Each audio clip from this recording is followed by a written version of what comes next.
この辺で更新のためにやめてもらえないかな。俺を社長室に呼び出した新社長は、笑顔で俺に退職を迫った。君の後任はもう見つけてある。私の長男がね、優秀な学生だったんだよ。だが、どこの企業も見る目がないようで、まだ就職先が決まっていない。それで、私が父として彼にチャンスを与えてやろうと思っている。私は息子さんを入社させるために追い出されるということですね。当然、俺は納得できず抗議し、会社の私物化をやめるよう警告する。だが、それは不興を買っただけだった。そこまでぐちぐちと勝手なこと言うんだったら構わん。これに名前を書いて出て行け。最後には椅子から立ち上がり、退職届を手に俺に迫る。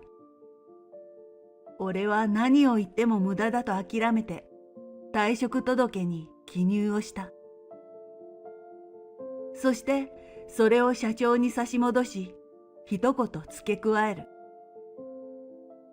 これで失礼しますが、後悔なさらないように。その言葉を聞いた社長が鼻で笑った。負け惜しみか。情けないね。俺の退職届をひらひらと見せるように掲げ、社長は最後まで嬉しそうだった。自分こそが見る目のない人間だということに、彼はまだ気がついていない。俺の名前は岩田洋二。機械装置の製造や設置、保守を担う関連企業に勤めるエンジニアだ。工科大学を卒業後に入社し、約20年。40代半ばのベテランの入り口に立っている。研究開発部門でキャリアをスタートさせ、その後は製造の現場や工場でのライン管理業務まで経験を積んできた。そのおかげで、俺は絶えず知識を更新して増やす機会に恵まれていた。研究開発の部署では、競合他社との共同研究プロジェクトにも参加し、その縁でよく海外研修に派遣してもらった。海外の大学や工学機器メーカーの研究所、有名機械メーカーの工場に見学に入り、時にはそこでの業務にも参加した。会社からそれだけのチャンスを与えられて、俺は常にプレッシャーを感じながらも楽しんでいた。貴重な経験や体験、身につけた知識をいかに仕事に反映して開発する製品に落とし込めるのか。自分にはそれが課せられていると思い、会社からの期待に応えるべく仕事に打ち込んできた。社長交代は正式に決まったみたいですね。ああ、そうか。やっぱり社長の状態は仕事をするには難しいっていうところみたいですよ。この数ヶ月、社内は社長の身体問題にまつわる噂で賑わっていた。1年前に社長が出張先で倒れて以来、社長が変わるという話が出てはなくなっていくというのを繰り返していた。社長は重病を患い、手術をして回復をしたものの、完全な職務復帰が難しい状態。その間、社長代理の重役がトップに立ち、会社を守っていた。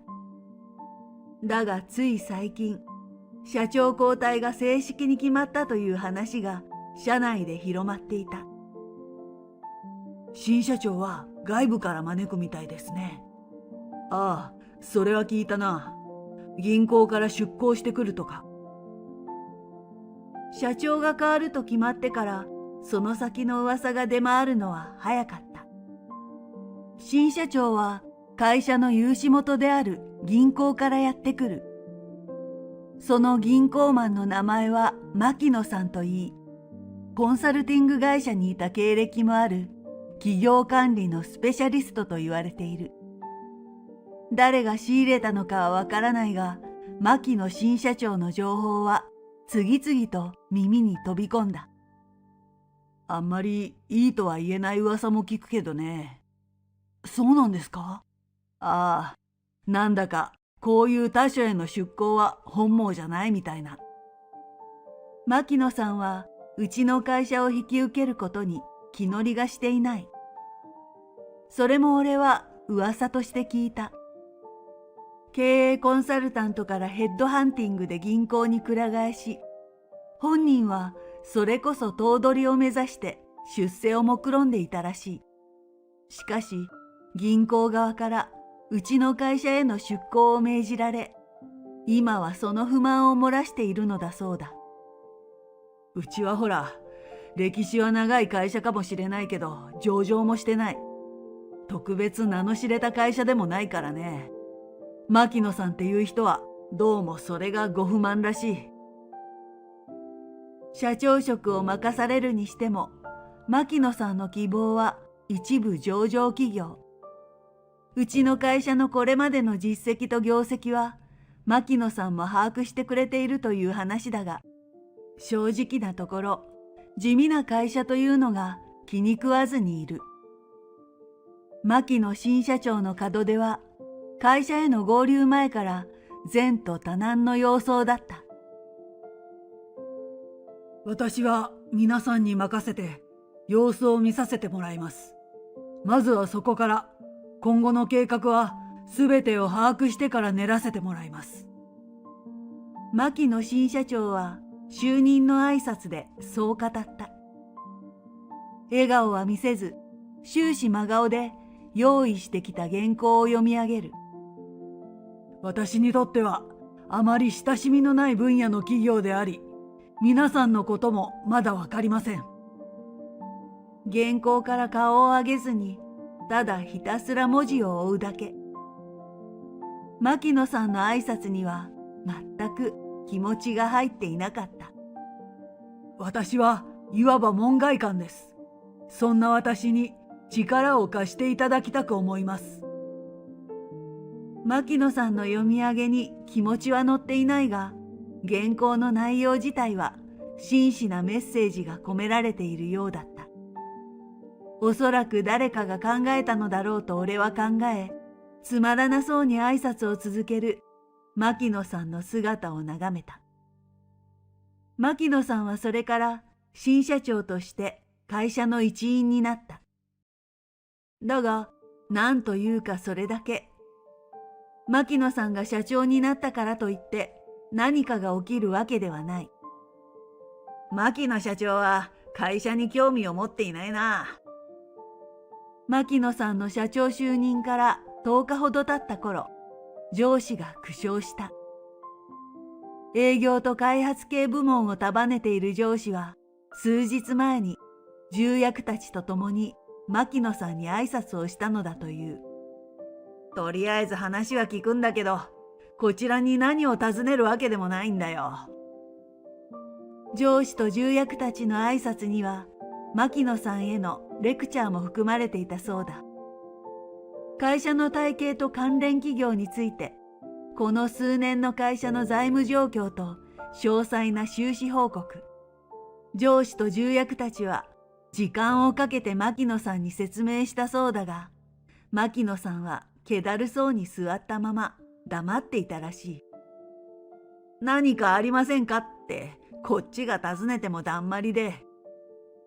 上司たちのレクチャーが済むと、牧野さんはそのまま一人足早に部屋を出て行ってしまったそうだ。なんでしょうね。本当にこの会社に興味がないんでしょうか。そう思うよ。それでもまあ、社長の立場には満足してるみたいだけど。そうなんですか？上司が言う牧野さんの様子に俺は驚いた。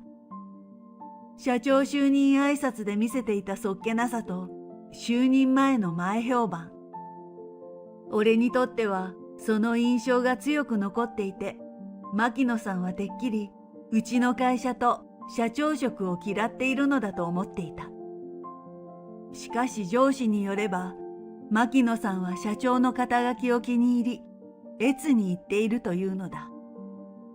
とりあえず、偉そうにしてるというかね、威厳たっぷりの振る舞いはするんだよ。上司の口からため息が漏れた。牧野さんはここのところ営業にプレッシャーをかけているのだそうだ。ノルマの引き上げと企画を巻き込んでの複数の新規プロジェクトの立ち上げ。上司と重役の見立てでは、牧野さんは会社の能力と技術力に目をつけたのではないかという。うちの会社は長年地道に黒字を保ち、輸出企業としても名を馳せてきた。現状維持でも構わないが、なりふり構わず稼働すればより稼ぎを出せる。牧野さんはそれをつかみ、社長として腕を振るおうとしているのではないか。そして上司のその予想は的中した。営業で何人かリストラされたらしいね。そうなんですか？ああ、同期から聞いた。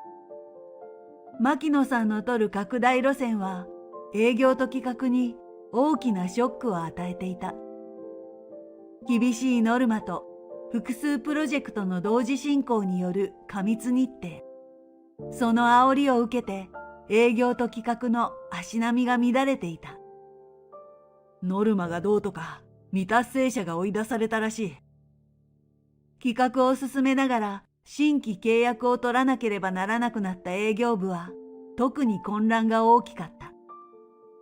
若手もそうだが、管理職として業務量の多い中堅とベテラン社員たちが牧野さんが求めるノルマをクリアできずに退職を迫られたのだ。俺の同期は辛くも追い出しを逃れていたが、同期の先輩社員数人が退職を余儀なくされた。このまま研究開発にもそういう流れが来るんですかね。まあ覚悟はしないといけないだろうね。営業と企画の災難を嘆きながら、俺は後輩と覚悟を決めていた。いずれ自分たちにも牧野さんの号令がかかるかもしれない。この頃、営業と企画の災難の他に、総務や庶務課の苦労も噂になっていた。牧野さんが社長として会社を我が物にしたのだろうが、その証のように総務と庶務を顎で使うようになっていたのだ。個人的な用事を押し付け、外出の時には常に運転手と車を要求する。時には通勤にすら車を出せとごねる。うちの会社では昔から社長は自力で通勤していた。送迎車などなく、車で出社したければ自分で運転するかタクシーを手配するか。ところが牧野さんはその慣習を打ち破り、自分は社長なのだと言って送迎を求めているのだ。新社長は殿様みたいだな。ある時、牧野さんの態度を見た同期が嘆いていた。その言葉通り、牧野さんは日に日に増長していく。そしてついに、俺と後輩が懸念していた事態が起きた。牧野さんは研究開発部門にもノルマとスケジュールの見直しを命じるようになったのだ。納期を切り上げ、可能な限り新規計画を詰め込む。俺はどうにか時間と人員を調整し、難局を乗り切ろうと四苦八苦する。しかし、そうしていた俺に、牧野さんはある通告を突きつけた。血の入れ替えという感じかな。君はもうベテランの古株だ。この辺で更新のためにやめてもらえないかな。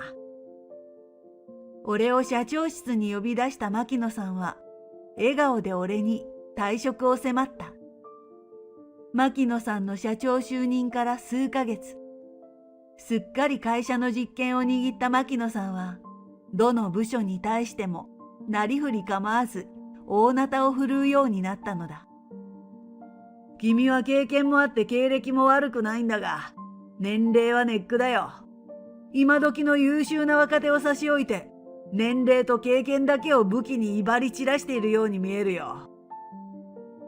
牧野さんは俺に喋るタイミングを与えず、ひたすら喋っていた。俺への不満を並べ、自分では思い当たらない慢心があると指摘する。君はいろいろと、ああでもないこうでもないと言っているみたいだね。それもまあ、何の根拠があるんだか。それは失礼ですが、当たり前のことを言っているだけかと。その当たり前は、君にとっての当たり前だろう。そんなことはないかと思いますが。いや、そうに決まってる。俺が反論すれば、牧野さんは半笑いでそれを否定し、自分の言葉を続ける。いいんだ。私としては、君がいなくなればそれでね。新しい人はもう見つけてある。俺を会社から追放した後に、俺の立場に収まる人材。牧野さんは、後任の若手が誰なのか、俺に教えてくれた。私の長男がね、理系の優秀な学生だったんだよ。だが、就活で運に見放されて、というよりも、企業に見る目がなかったせいだ。それで、私が父として、彼にチャンスを与えてやろうと思っている。牧野さんの話に、俺はそういうことかと落胆する。牧野さんが自分の息子の就職先を探しているというのは噂で聞いていた。理系の学生で大学院も出ている。それでも就職先が見つからず、牧野さんは気をもんでいると。そして今回、どうやらその息子がどうにかしてくれと父親の牧野さんに頼み込んだようだ。牧野さんとしてもどうにか息子の希望を叶えてやりたかったが、うちの会社の研究開発部門には空きがなかった。息子を入れるのならば誰かを追い出さないといけない。私は息子さんを入社させるために追い出されるということですね。これまでの噂と牧野さん本人の話、それを聞いた俺は思っていたことをそのまま口にした。血の入れ替えはあくまでも建前。人聞きの悪いことを言わないでくれよ。いいえ、そういうことだと思いましたが、あなたはこの会社を好きなように自分のものだと考えているだけでしょう。口をついて出た牧野さんへの不満がどんどん膨らんでいく。営業や企画でリストラを行い、総務や庶務を振り回していると。それだけでもあなたが何を考えているかはわかりますよ。だから、それはあんたの勘違いだ。勘違いではなく事実ではありませんか？あなたは会社を私物化している。社長かもしれませんが、もう少しお考えを改めていただきたい。自分がどうして牧野さんにここまで言えるのか不思議だったが、後になって考えてみると、彼が支配する会社への愛想が尽きていたということだったのだと思う。ついでに牧野さんへの愛想も義理もないと思っていた。だからこれだけ強く言い、後先はどうなってもいいと腹をくくったのだ。そこまでぐちぐちと勝手なことを言うんだったら構わん。これに名前を書いて出ていけ。椅子から立ち上がった牧野さんが退職届を手に俺に迫った。さっさと書類をよこせ。それで出ていけ。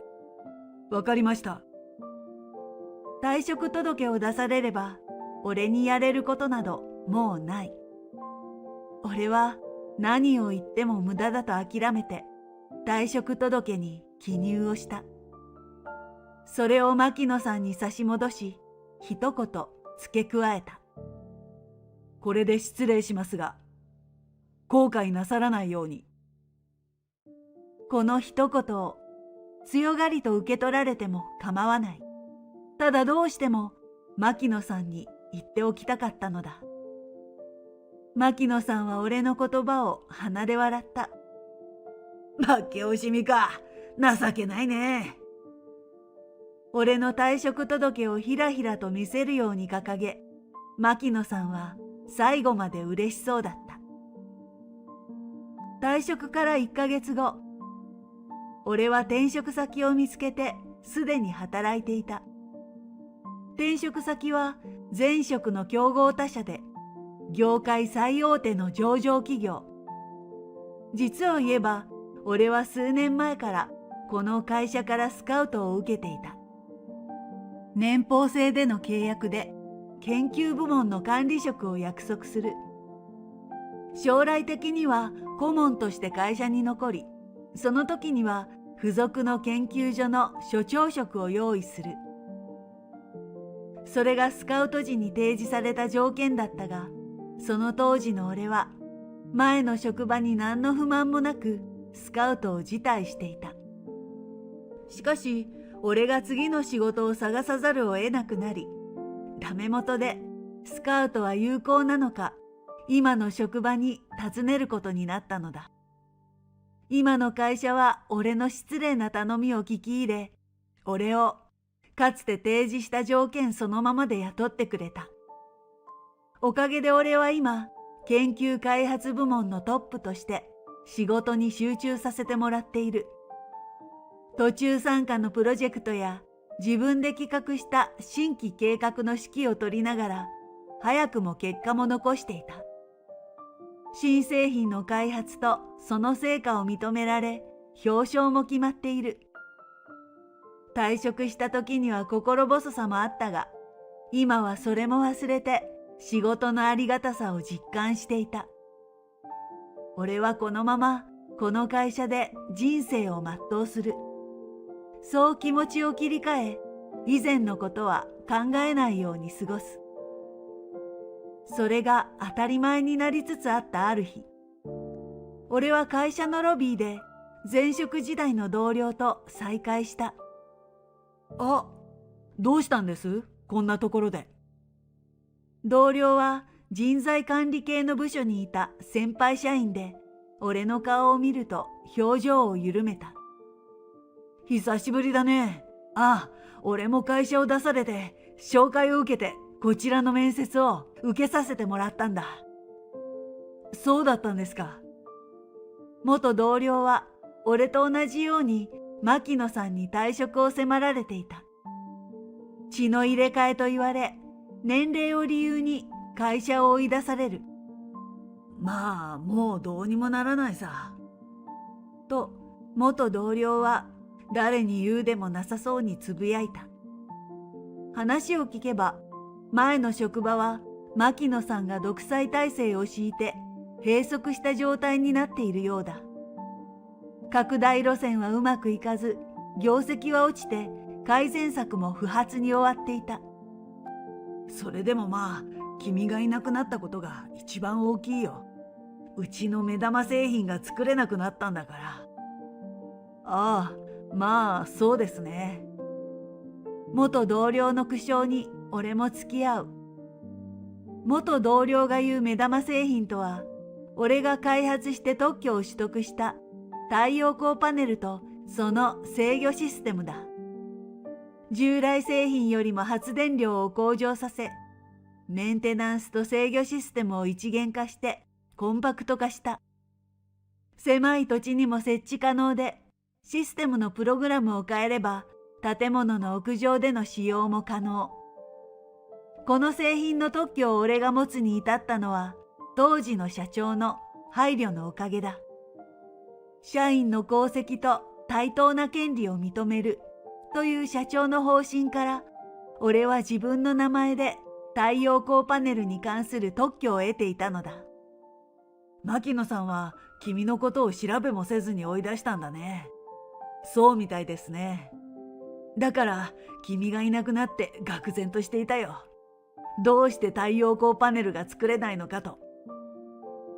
退職したその時、俺は牧野さんに後悔するなと釘を刺していた。それには破れかぶれの感覚もあったが、何よりも特許のことが頭にあったのだ。俺の許可がない限り、前の職場では太陽光パネルを作れない。俺は牧野さんが自分のことを知らないと承知した上で、あの一言を突きつけていたのだ。すべての顛末を踏まえて、前の職場の研究開発部門は、今はひたすら静まり返っているようだ。何もすることがないというのは大げさだけど、勢いはない。牧野さんの息子さんは、まあ元からやる気もなくブラブラしてる。そうなんですか？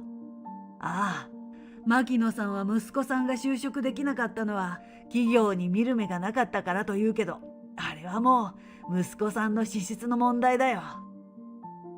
牧野さんが俺の代わりに会社に入れたがっていた自慢の息子さんは、今や有名な社内ニートになっているそうだ。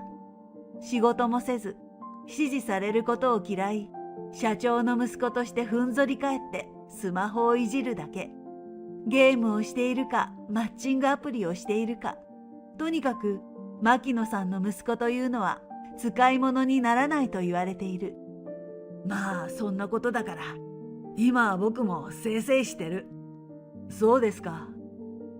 すっきりとした笑顔を見せる元同僚をねぎらい、転職の成功を祈った。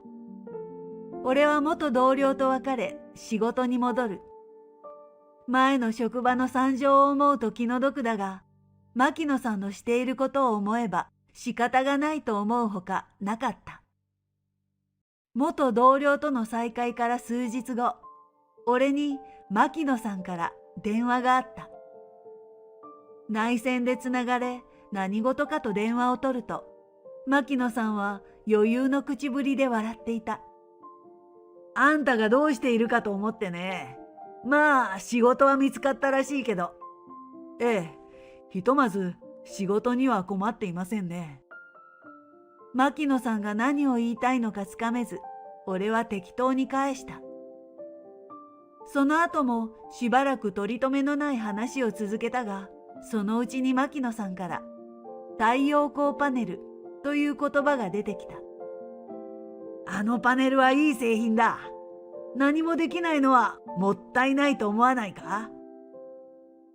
牧野さんの誘うような言い方に、俺は初めて牧野さんの要求に気がついた。鈍いと言われたらその通りだが、俺は本当にわからなかったのだ。追い込まれた牧野さんが苦肉の策で俺に頼もうとしている。貢献のチャンスを逃すなんて、あんたは仕事のセンスがないね。プライドの高い牧野さんは人に素直に物を頼めないらしい。このまま牧野さんに任せていれば電話はいつまでも終わらない。そう思い、俺は自分から切り出した。太陽光パネルの製造許可を出してほしいようでしたらお断りですよ。私はもうあなたと仕事をする気はありません。俺はそのまま電話を切ろうとしたが、そこで牧野さんが止めに入った。待ってくれ。こんなことならあんなことは、あんたを追い出しなんてしなかった。焦りながら言い訳めいたことを口走る。私はまだ会社に入ったばかりで、何も知らないからあんなことを。とにかく今なら給料も弾んでやれる。だから戻ってこないか。俺を会社に戻すための条件として、牧野さんは給料の増額を持ち出した。その時には笑いを交え、俺の機嫌を取ろうとしていた。でしたら、俺はため息混じりに欲しい金額を提示した。少なくとも2億程度は出してもらいたいですね。今の会社では年俸制で1億はいただいているんです。俺の転職時の条件はこれまでにない最高のものだった。年俸制というだけでも異例だが、その額面は1億円。俺の特許技術とこれまでの経歴に、会社はそれだけの価値があると考えていたのだ。いかがですか？同等かそれ以上の条件がなければ戻れません。そんなの無理だ。俺の要求に牧野さんは呆然とつぶやいていた。それからしばらく無言が続き、電話の向こうから牧野さんの周りの音と声が聞こえてくる。どうやら牧野さんのそばには息子さんがいたらしい。お前の小遣いの話は後だ。そんなこと話してる場合じゃないんだよ。牧野さんと息子さんが何を話していたのか、牧野さんが電話の向こうで叫ぶ声で察した。すみませんが、これで失礼します。俺は電話の向こうの親子喧嘩に別れを告げ、電話を切った。牧野さんからまた何か連絡があるかもしれない。俺はそう心配していたが、あの電話以来、何の音沙汰もなくなった。そして俺の今の職場に面接を受けていた元同僚が入社した。今は債権の真っ只中だそうだよ。そうですか。社長は？ああ、今は生え抜きの社員が社長になってる。俺と元同僚がいた前の職場は、今は生まれ変わろうとしているところだそうだ。元同僚は親しかった同僚から聞いた話として、前の職場の現状と牧野さんと息子さんの現在を教えてくれた。俺を会社に戻せず、太陽光パネルの製造再開の道を断たれた会社は、後継製品の開発に失敗し、業績を悪化させていった。そのタイミングで牧野さんを送り込んだ銀行は、牧野さんを社長の座から引きずり下ろすことを決めたそうだ。会社を私物化し、混乱と業績悪化を招いた責任を追及された牧野さんは、社長を解任された。そして銀行からも職を解かれ、業界を追放。それに合わせて息子さんも会社を追い出された。今、牧野さん親子は2人で起業を試みているそうだ。しかし騒動で悪名が広まり、その試みは潰れる寸前。出資者を見つけることも資金集めも困難を極めているらしい。因果応報でしょうか。そういうことだろうね。まあ反省する機会だからそうしてもらえれば。同僚とそう言いながらため息を漏らす。牧野親子はともかく、俺と同僚は前の職場の再建の成功を信じて願っていた。俺は変わらず今の仕事に打ち込んでいる。それが自分のすべきことであり、会社への恩返し。技術者と研究者としてこれからも懸命に働くだけ。それを胸に俺は今日もデスクに向かっている。